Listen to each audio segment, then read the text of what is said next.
পর্ব ৪ শেষ ডাক। বেলডাঙ্গা গ্রাম এখনও আছে, কিন্তু গ্রামটার রাত আর দিন আলাদা হয়ে গেছে। দিনে মানুষ হাসে, কাজ করে, আর রাতে নাম ধরে ডাক শোনা যায়।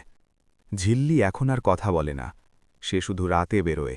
যেদিন সে বেরোয় সেদিনই কারো না কারোর ঘরে আলো জ্বলে না। গ্রামের পুরোহিত একদিন বলল, তিনা চুড়েল একা নয়, ও এখন ৭ চুন্নির নিয়মে চলে। ৩ ডাক, প্রথমে পরীক্ষা, দ্বিতীয়তে লোধ, তৃতীয়তে আত্মা। সেই রাতে একজন সাহস করে সিদ্ধান্ত নিল চতুর্থ ডাক শোনার। তার নাম নির্মল।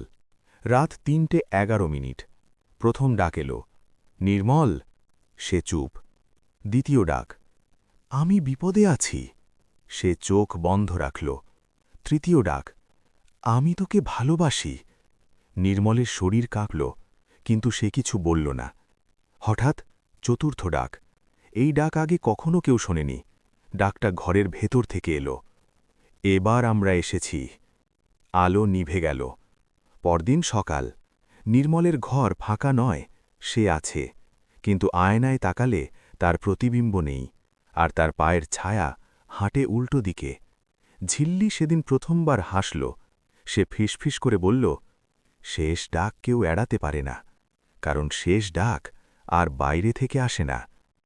আজও বেলডাঙ্গায় বলা হয়, যদি রাত ৩টের পর নাম ধরে ডাক শোনো, চুপ থেকো।